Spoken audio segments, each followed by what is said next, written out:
Hola, bienvenidos a Conversaciones en el Tea Time. Hoy es un día muy especial. Estamos con Francisco Torralba de Vivir del Arte. Hola, Francisco. ¿Qué tal? ¿Cómo estás, José Manuel? Elohim, buenos días. Hola, aquí estamos para emprender un maravilloso viaje. En primer lugar, me gustaría hacerte una pregunta que sé que va a ser difícil de contestar, porque nunca nos esperamos esta pregunta. Y es la siguiente: ¿quién es Francisco Torralba?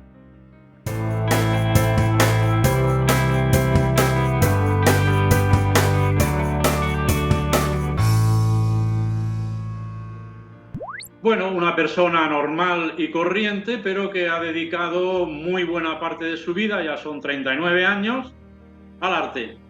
Un loco más en este planeta. Bueno, dice que son solo los locos son los que cambian el mundo. Y ese Francisco, cuando era niño, ¿cuándo recibe el primer impacto y esa curiosidad por el mundo del arte? Que yo recuerde, empecé a pintar desde muy pequeñito. No podría decir una edad en concreto, pero realmente yo me recuerdo siempre también haciendo dibujos, haciendo cosas. Sin embargo, yo me decanté no por ser pintor después, que algún tiempo pinté también, sino por ese mundo de las galerías, esa parte comercial, en ese vivir del arte, es donde a mí me fascinó y donde pues acabé abriendo mi galería de arte en Barcelona en el año 1989. 1989, o sea, ya ha habido una gran transformación en el mundo del arte desde ese tiempo.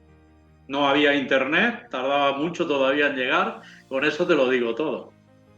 O sea que en cierta medida Internet ha revolucionado, lógicamente, la sociedad y, por supuesto, el mundo del arte. Por supuestísimo, yo conocí internet en una galería de Nueva York, una galería del Soho, Abney Gallery, no sé si estará todavía esta galería, y fue muy interesantísimo digamos, mi contacto con internet.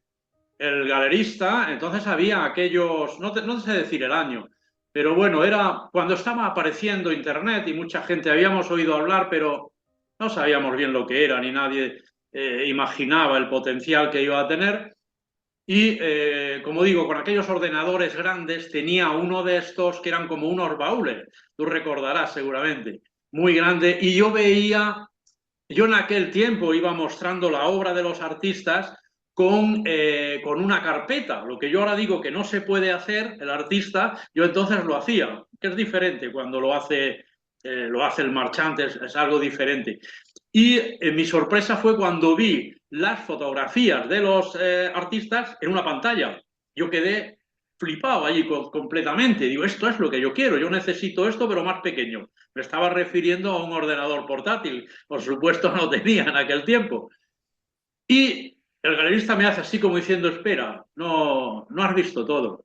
Me dice, mira en aquella habitación. Y veo una habitación que estaba sin puerta, o sea, otra sala, y veo otro ordenador y veo las mismas imágenes. ¿Cómo? ¿Qué es esto? Me las cambia y veo que se cambian también en el otro sitio. Digo, es puesto CD-ROM aquí, CD-ROM allí. No CD-ROM, my friend, me dijo. No hay CD-ROM, this is the internet. ¿Cómo? ¿Qué me estás diciendo? Y en aquel momento me pasó una pequeña hojita en la cual estaban como unas notas allí sobre lo que era Internet, de dónde venía, una sola página, pero explicándonos, porque realmente aquello era muy sorprendente. Yo en ese momento me di cuenta que bueno, me voló la cabeza allí, total, ¿eh? Yo empecé a imaginar, bueno, en poco tiempo, creo que un mes, 2 meses, yo tenía ya mi propia página web cuando volví a Barcelona. Yo me hice mi propia página web y no me quiero aventurar, pero seguramente fue una de las primeras que se hicieron aquí en España, ¿eh? Porque yo todavía no había visto nada así. O Y sea que allí eres listas. o sea que has sido un visionario dentro de lo que es la transformación del arte desde el punto de vista de ese vehículo de comunicación para llevar el arte más allá. Sí, por supuesto. Al igual que ahora estoy fascinado pues, con el tema de la inteligencia artificial, el tema NFT y metaverso, tantas tecnología, una tecnología que si sabemos aplicarla al arte, realmente esto va a ser un boom, ya es un boom tan grande como fue la entrada de Internet. Sí, estoy completamente de acuerdo contigo, porque esto está revolucionando por completo la vida de los humanos y en el entorno del arte es una oportunidad increíble para llevarlo más allá del universo, ¿no? Que al final es ese metaverso que se está ahora construyendo. Y mira, y antes de darnos un viaje por esto que acabas de mencionar, que es un tema súper interesante y de hiperactualidad, ¿qué te parece si le cuentas a todos esos internautas que no te conozcan cómo ha sido tu viaje en este globo terráqueo eh, como representante de artistas, como marchante? ¿Qué ciudades, qué países, qué ferias has visitado? Bueno, ha sido fascinante. A ver, para mí ha sido, iba a decir la excusa perfecta, pero no, la motivación perfecta para viajar por bastantes lugares. Los Estados Unidos, muchísimo, perdí la cuenta de las veces que he andado por allá por Nueva York, Los Ángeles, bueno, Los Ángeles sí podría contarlos, quizá 4 o 5, no recuerdo bien, San Francisco, Miami, después también Japón. Japón fue sumamente importante. Allá estuve 8 años organizando exposiciones seguidas de manera continuada. Una galería increíble, siempre la recordaré, en el barrio de Ginza. Eh, Increíble. Me ha permitido también por el norte de Japón, por la zona aquella donde hubo aquel cataclismo, hubo aquel maremoto y tal, no recuerdo cómo se llamaba esa prefectura, pero bueno, la zona de por allá arriba, la ciudad sí era el Wakamatsu, donde Fukushima, prefectura de Fukushima. Y por allí organicé también exposiciones en esa zona de allí del norte de Japón. Sí, muy desconocidos y muy raro todo, pero que me permitieron experiencias increíbles y sobre todo muchísimas historias. Ahora me estoy Ya dedicando a que, contar esas historias. bueno, pues eso es lo maravilloso porque al final, para saber a dónde vamos, es importante saber de dónde venimos y cuál ha sido nuestra trayectoria. Ya que mencionas, pues las diferentes ciudades de Estados Unidos y por otro lado Japón, ¿podrías hacer así, dar unas pinceladas de lo que bajo tu punto de vista y tu experiencia es ese mercado del arte japonés, ese coleccionista y la diferencia que puede haber con el mercado norteamericano? Entre el mercado japonés y el norteamericano, Sí. bueno, voy a empezar más por lo común. Ambos aprecian muchísimo más el arte que aquí. Por ahí voy a empezar. O sea, por ejemplo, en los Estados Unidos, sobre todo, sí, bueno, Nueva York, Los Ángeles, hay mucho más coleccionista que aquí. Y cuando digo coleccionismo, no me estoy refiriendo a un coleccionista, bueno, que compra piezas que valen millones y tal. No, me refiero a la gente de a pie que puede tener en su casa una pequeña obra, cuadro pequeñito, una escultura, según le da su economía, pero que la tienen, está dentro de esa cultura. Entras a una casa y hay algo. En Japón hay una admiración que es casi, bueno, un artista en Japón está considerado prácticamente como alguien rozando lo divino. O sea, es todo lo contrario de aquí. Aquí, por ejemplo, el hijo salió artista, vaya, podría haber salido médico o podría haber salido abogado. Es como algo que no gusta mucho. Ahí es al revés, es un gran orgullo. Cuando hay alguien artista, es respetado. Del mismo modo que se respeta a las personas, no sé, pues del mundo de las artes marciales, por ejemplo, un sensei. Un artista tiene algo así, ¿no? Y yo me sorprendía muchísimo, incluso como no estaba acostumbrado, pues a veces hasta me sentía un poco incómodo, no sabía qué hacer, ¿no? Aquello que estás en un sitio y no sabes qué hacer con las manos o con algo, ¿qué hago? Porque veía que una persona se ponía delante de un cuadro en la galería, pedía un asiento, si teníamos asientos cerca, porque se sentaba allí y podía estar una hora allí mirando. O sea, lo contemplaba como una película, no como algo que lo ve y ya está. Esto para mí era inconcebible aquí. La gente puede ver aquí 10 cuadros mientras va paseando. No, ellos se detienen, lo miran. Tuve ayer, ayer fue, pierdo a veces la noción del tiempo, creo que ayer, no, antes de ayer, una entrevista con una galerista de Puerto Rico. Y uno de los comentarios me llamó mucho la atención porque viene a enlazar un poco con esto que estamos comentando. Es que ella está en una plataforma japonesa. Y esa plataforma, para tú poder estar allá, no recuerdo el nombre, para tú poderte incluir, ellos te piden un montón de información. Te piden muchísimas cosas. Pero básicamente lo que te van a pedir es la historia. Ellos venden la historia del cuadro, de la escultura. No el cuadro en sí, es como si estuviera vacío. Quieren saber del artista. Esto es algo que yo vengo diciendo siempre a muchísimos, a todos los artistas, que te quieren conocer a ti, tu historia, que tú eres el creador. Y muchos artistas están colocando solamente la obra y ellos no salen, no sabemos cómo es, a veces no sabes si es hombre, si es mujer. Y el cliente, el coleccionista, el que compra, quiere saber quién eres, cuál es tu historia, por qué pintas, quiere saberlo. Alguien dijo, no era el arte, era la persona. Y España, ya que has tenido la oportunidad de estar en tantos países representando artistas y viviendo esa experiencia como marchante, como galerista, ¿qué representa en tu experiencia la marca España dentro del aspecto del arte? Porque aquí sí se nos llena la boca y decir, es que Picasso era español, es que Dalí era español, es que Miró era español, etcétera, etcétera, etcétera. Sin embargo, como bien decías antes, aquí en España, en cierta medida, a no ser que seas ya un artista consagrado, pues eso de ser artista suena así un poquito a broma, quizás. Sí, quien dice artista también músico.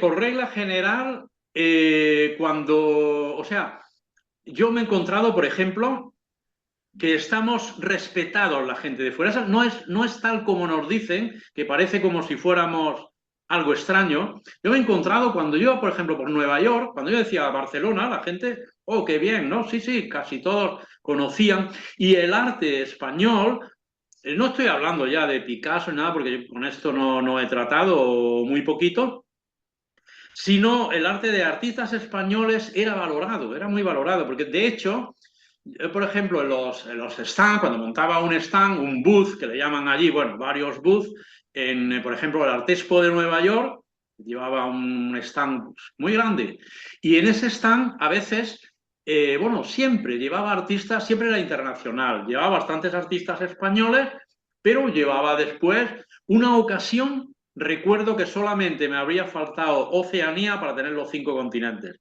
Tenía allí judíos, tenía americanos, por supuesto, tenía franceses, de cualquier lugar, alemanes, austriacos, todo dentro de un mismo stand. La gente se sorprendía mucho. ¿Cómo es esto? Y llevas artistas americanos. Digo, bueno, si no los movéis vosotros, ya los muevo yo. Y les sorprendía que traía, no sé, un artista de Texas y lo tenía allí en Nueva York. ¿Cómo es esto? Y era muy sorpresivo también que no me encontraba prácticamente a nadie. Nadie digamos, de aquí, de España. Recuerdo una vez que vinieron en Las Vegas, era la primera o segunda exposición que hice por allá. No, creo que fue no recuerdo, primera o segundo feria que yo participé en Las Vegas. Y entonces enviaron a unos representantes de la Embajada de Los Ángeles, del Consulado de Los Ángeles, para que el cónsul quería visitarme. Y entonces, bueno, primero mandan a unos emisarios, estuvimos hablando muy buen rato, y luego vino el cónsul después. Y la pregunta que me hicieron es, ¿dónde están los demás? Se refería a los demás galeristas españoles. Digo, no, si no hay nadie. Yo estoy solo, siempre me encuentro aquí solo. Y de hecho, en Nueva York, muchísimas veces, hasta que al final apareció alguien. No recuerdo el apellido, el nombre sí, Ángel de Sevilla. Y él también tenía un stand allí. Este apareció después. Pero he estado mucho tiempo que no había nadie. Puede ser que los españoles no crean en sí mismos, que de alguna manera los tengan que Sí. validar en Estados Unidos, Nos en tienen que Japón. llevar de la mano, nos tienen que hacer muchísimas cosas. Por ejemplo, ahora me viene a la mente, en Bruselas, organicé exposiciones en una galería Organicé alguna exposición por allá y también en la Cámara de Comercio de Bruselas. También organicé allí alguna exposición. Y yo me fijaba, observaba, claro, como era la Cámara de Comercio, hablaba con ellos sobre temas de comercio, ya no solo arte. Pero, por ejemplo, yo había observado que allí con los buenos productos, por ejemplo, en alimentación que tenemos aquí, vinos, quesos, aceites, yo por allí no lo veía. Veía muchas tiendas de delicatessen y no había productos españoles. Y yo pregunté, digo, bueno, ¿cómo es esto? En la Cámara de Comercio dice, muy sencillo, no, los españoles no vienen. Les da miedo o piensan que no se van a entender por el idioma. Dice, sin embargo, franceses, por eso hay franceses, hay productos franceses y productos italianos, porque ellos sí vienen.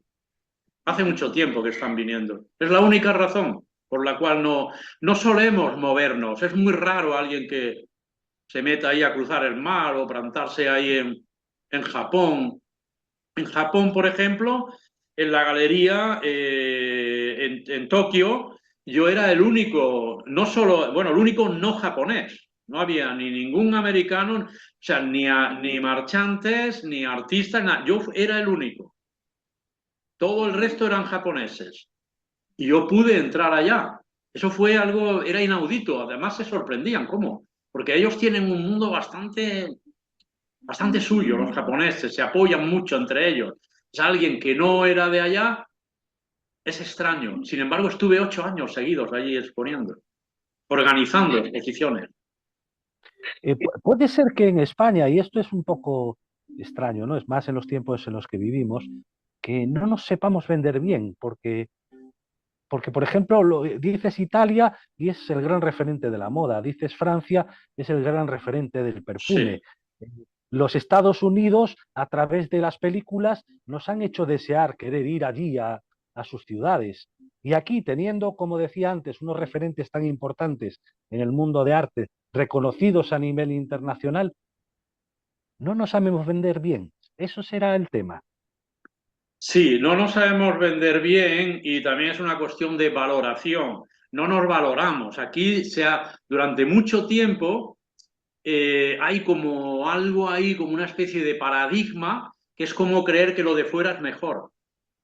Lo que es alemán, por ejemplo. Esto aquí ha pasado, lo hemos visto. Parece que es como si tuvieran un conocimiento superior al nuestro o algo parecido. No, lo que sí que tienen, y esto lo estoy viendo, que lo tienen más fuera que aquí nosotros, es esa confianza en sí mismo y la preparación. Porque el aprender a venderte al final también pasa por una preparación. También pasa por empezar a comprender cosas, psicología, técnicas de venta, modo de expresión, muchas cosas que normalmente pues no se están dando, no se Esa están es la, dando mucho aquí. esa es la razón por la que al final te lleva a crear ese método de cómo vivir del arte. Sí, sí, sí, bueno, esa es una de las razones. Yo me fui dando cuenta de lo que estaba ocurriendo con los artistas y es que, pero esto a todos los niveles, eso sí que todos, ¿eh? Da igual americano, japonés o esquimal. No he conocido inuit, no he conocido ninguno, pero seguro que piensa igual. Si algún día me doy con alguno, sí he conocido, por ejemplo, un artista cherokee Ujú. también pensaba lo mismo. O sea, hay mucho desconocimiento, un desconocimiento tremendo. Date cuento, te puedo decir que hablando con un Cherokee tenía el mismo desconocimiento que un artista de aquí, de Madrid, respecto a las galerías y cómo funcionan y todo. Me di cuenta. ¿Por qué? Es sencillo. Cuando un artista va a Bellas Artes o incluso el conocimiento que pueda extraer de ahí, de otros lugares, es cero lo que hablan de comercialización, de vivir del arte. Y me di cuenta de eso, digo, hay que hacer algo, esto no lo hace nadie, y mucho menos las universidades. Te van a enseñar la técnica, pero bueno, luego has de vivir de ello si quieres realmente poder tener, bueno, no una recompensa, sino poder dedicar tu tiempo completo a ello, necesitas generar ingresos. Nadie sabe cómo, nadie sabía cómo. Y esto, pues al darme cuenta, empecé a crear, ahora ya pues del año 2009, Vivir del Arte se creó en 2009.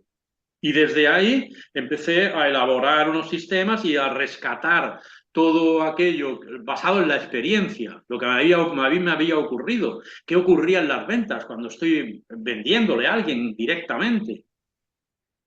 Todo esto es producto de esa experiencia y de haber cometido muchas veces muchos errores y perder ventas también por decir aquello que no tienes que decir.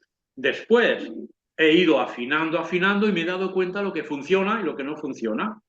Y veo artistas que, bueno, pueden, por ejemplo, tirar una venta, pero con una sola palabra, ¿eh? No me los he encontrado. De hecho, cuando en las exposiciones, en las ferias, a mí me gustaba que estuvieran los artistas, pero le decía, cuando me veas que estoy negociando una venta, si no te llamo, no vengas, porque me he encontrado tirarme la venta.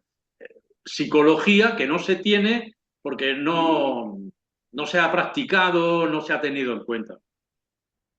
Dicen que el artista primero hay que conocerlo, su obra, del conocimiento de su obra viene el deseo y del deseo viene la posesión de querer tener una pieza de ese artista. Eso todo requiere un proceso, lógicamente. Es un enamoramiento. Yo siempre lo comparo a la hora de acercarte, por ejemplo, nosotros como hombres, no sé si sonará esto un poco sexista, puede ser, pero va bien digamos, para el ejemplo. Imagina que te gusta una mujer, o me gusta, y me acerco a ella sin mediar palabra y prácticamente le digo si quiere ir a cenar conmigo y no la conozco, no le he dicho ni buenos días. Pues eso no va a funcionar. O quizá funcione una vez entre 1.000.000, no lo sé. Pero ese no es el modo. Hay que ser mucho más sutil, mucho más seductor. Y esto mismo pasa con el artista. En este caso, tiene que haber conversación. Antes de mostrar la obra, ¡pum!, allí de repente, que sería el caso de ir a una mujer, la primera que encuentra, y si no a esa, luego a otra y así, ¿sería el mismo caso? No, conversación. Te aconsejo, por ejemplo, si atraes a alguien a tu estudio, una conversación, un vinito, antes de mostrar nada. Si hay algo por ahí colgado, ya lo va a ver. Pero tranquilo. A ver, ¿por qué? ¿Qué te mueve a pintar? ¿Qué es lo que expresas, sobre todo? ¿Qué es lo que tú estás transmitiendo? ¿Qué mensaje transmites a través de tu arte? Y esto verbal. La palabra tiene muchísimo poder. De hecho, se dice en la Biblia que en principio era el verbo y el verbo era Dios. Es por algo, la palabra es creadora. Y después de esa conversación, ese empatizar, sí es posible que sea el otro el que diga, bueno, enséñame tu obra, enséñame algo. Ah, sí, un poquito, no todo de golpe. Son cosas que se tienen que tener muy en cuenta a la hora de gestar una venta. Así es como dices, dicen que en el principio era el logos. Entonces, a través de esa palabra, a través de las galerías de arte, a través de las ferias de arte, a través de los museos, etcétera, etcétera, que es el sistema tradicional que se ha utilizado durante muchos años y se sigue utilizando. Sin embargo, ahora ha irrumpido un nuevo mercado, que es el criptoart, los NFTs y esos marketplaces, que en cierta medida ese factor humano de la palabra, la que dices que un visitante, sea físicamente, y le lanzas una palabra y eso pues permite generar una interacción. En este mundo virtual, digamos que la palabra se convierte ya en el primer impacto visual que recibe una persona de una obra. Bueno, los principios siguen siendo los mismos. Aunque utilicemos un entorno virtual, yo puedo aparecer en un vídeo, puedo contar más cosas de la historia y verse la obra también. Esto tiene un poder mucho mayor que no la obra. Yo me encuentro continuamente que todo el mensaje que se da sobre la obra es óleo sobre tela, medidas tal, título tal, y ahí quedó la conversación. Esto en el 98% de los casos. Sobre todo últimamente estoy diciendo, no pintes un árbol, cuenta la historia del árbol. Me viene a la mente, por ejemplo, la higuera del Buda. ¿Por qué se hizo la famosa aquella higuera? Dicen que se iluminó el Buda, Siddhartha, se iluminó debajo de una higuera. Aquella higuera era normal, como cualquier otra. Pero esa ya es distinta, porque esa es la higuera que protegió, que le dio sombra al Buda. Cambia, las cosas cambian completamente cuando la historia está ahí. Sí, es una de las reglas del marketing. No me vendas el producto, véndeme la historia que, que ha llevado. Hay un anuncio, yo recuerdo de hace tiempo, que era muy curioso, porque veías una mano, veías el espejo de un coche y veías la mano así, ¿no? Y un poquito, un trozo del parabrisas. Y cómo la mano iba jugando con el viento. Y al final Ah, del qué anuncio buena. sale una frase y dice, ¿te gusta conducir? Y sale Ah, BMW. Entonces, no se emoción. dio. Eso Exacto. es emoción. O sea, hay unos sectores que están mucho más avanzados en eso y por eso se dieron, antes te decían el coche tantos cilindros, las cuatro ruedas, no sé qué, corre tanto, eso ya no lo hacen, están más avanzados. José Manuel, me están avisando de que nos quedan 10 minutos. Genial. Eh, Pues vamos entonces, si te parece, en estos 10 minutos a sintetizar algo tan complejo como para un artista que nos esté viendo, masculino, femenino o de género que sea, porque el ya en que estos quiera. tiempos se ha diversificado todo ese concepto humano. En este ratito que nos queda, ¿cómo podrías sintetizar en el cómo podrías ayudar a un artista a vivir del arte? Sintetizando, de las cosas que yo vengo descubriendo, una de ellas es que el artista no toma acción, actuar. Encuentro que todos ellos a veces saben lo que tienen que hacer, pero no lo hacen. Es muy raro que encuentre a un artista que toma acción. Un ejemplo de tomar acción. Un ejemplo de tomar acción, pues por ejemplo, hacer llamadas, visitar galerías, ir a las inauguraciones, moverse en entornos donde posiblemente admiren su arte, que no estar siempre en el estudio, y el mayor ejemplo es esperando al marchante. Yo estoy esperando al marchante, he conocido artistas que hace 30 años me dijeron, no, es que yo estoy esperando, yo estoy buscando un marchante. 30 años después, o quizá me equivoque, pero casi 40, ese mismo artista me viene diciendo lo mismo. Él no recordará que me lo dijo hace tantos años. Es que yo lo que quiero es encontrar a un marchante. Es la diferencia entre la acción y la espera. 98% están a la espera, esperando, o que venga a la galería. Yo les diría, actúa, muévete, equivócate, como decía uno por ahí, equivócate más y equivócate mejor, pero Sí, actúa. para los americanos es un gran valor el equivocarse, el cometer errores, porque ellos entienden que todos esos errores que has cometido ya no los vas a cometer. Exactamente. La primera pregunta en Silicon Valley es ¿a cuántas empresas has hundido? Porque si no has hundido ninguna, acabó la entrevista. Quiere decir que tú no te arriesgas a nada. Y para eso tenemos así de gente. Entonces, si has ¿Qué hundido son? de verdad, a ti te quiero. Vale, ahora imaginemos que efectivamente visitas galerías, museos, haces relaciones públicas, conoces a gente, ¿no? Porque ahí está esa palabrita, ¿no? Que tanto dicen el networking. Y Exacto. para ir conociendo a unos y a otros y establecer relaciones. ¿Cuál sería el segundo punto que El segundo punto recomendarías? es hacerlo bien. Es hacerlo bien. Porque como hemos dicho muchísimas veces, no entres nunca a una galería con la carpeta debajo del brazo. Literal, nunca es nunca. Lo más probable es que te echen. Tienes que entrar bien, tienes que hacerlo correctamente. Hay que llamar, hay que concertar cita, hay que ir a las inauguraciones, que te conozcan en la puerta ancha, que te inviten a su fiesta y ese es el modo en que puedes darte a conocer y que sean ellos quien te pregunten, ¿tú qué, a qué te dedicas? Yo soy artista. Ah, hombre, qué bien. Allí hay mucha probabilidad de que te digan, a ver si me enseñas un día lo que haces. Ahora, cuando tú entras, es escasez, escasez. Así entra alguien que está vendiendo bolígrafos por la calle. Entra lo mismo. Es imposible que entre en una buena galería.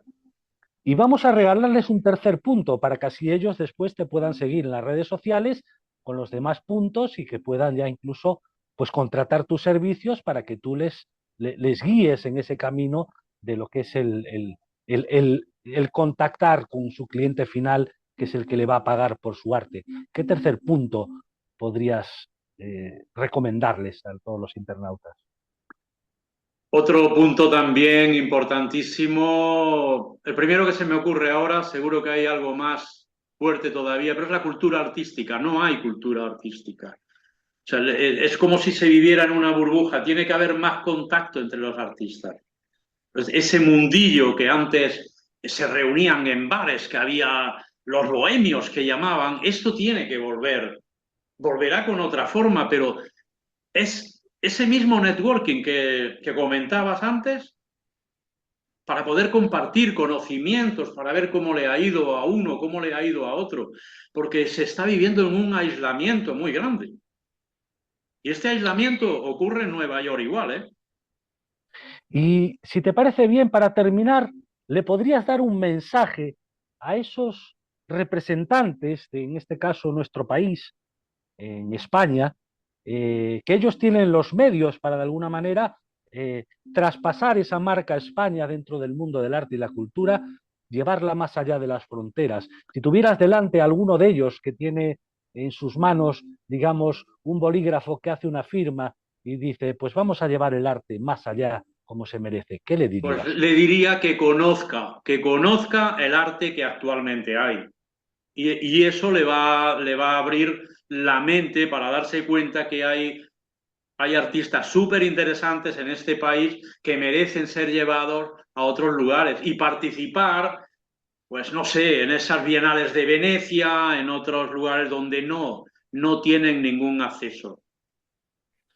Francisco Torralba, ¿nos queda una pincelada en el tintero? Nos queda nada. Bueno, decirles también en Vivir del Arte, Francisco Torralba en YouTube, tenéis muchísima información. Vengo subiendo a diario un vídeo y un short desde hace meses. Entonces ahí voy colocando toda la información porque lo que más deseo es compartirlo con vosotros. Del mismo modo, artista, que tú no puedes dejar de pintar, yo no puedo dejar de hablar. Lo que sé y la experiencia que tengo. Por eso lo comparto, porque quiero ayudarte. Quiero ayudarte a que realmente puedas vivir de tu arte y des tu testimonio a otros artistas y les ayudes con tu ejemplo. El ejemplo es vender. Hay que vender. Francisco Torralba, muchísimas gracias por compartir con todos los internautas tu sabiduría y bueno, te deseamos muchísima suerte de la buena para que sigas compartiendo con todos, con todas, pues esa gran experiencia y que la gente pues se aventure a vivir del arte. Muchísimas gracias a ti, ha sido un verdadero placer y te agradezco muchísimo tus preguntas porque tú siempre vas al fondo. Tus preguntas no son normales, con lo cual, pero a mí me encanta, porque es también un reto para mí. Una cosa es que tengas el conocimiento y otra es que lo sepas transmitir. Entonces, a través de tus preguntas, creo que han salido perlas aquí, que el que las aplique va a vivir de su arte. Bueno, pues para mí ha sido un placer disfrutar de este viaje contigo y espero que a todos los internautas pues hayan disfrutado con nosotros. Y para saber más sobre Francisco Torralba, ¿en dónde te pueden localizar?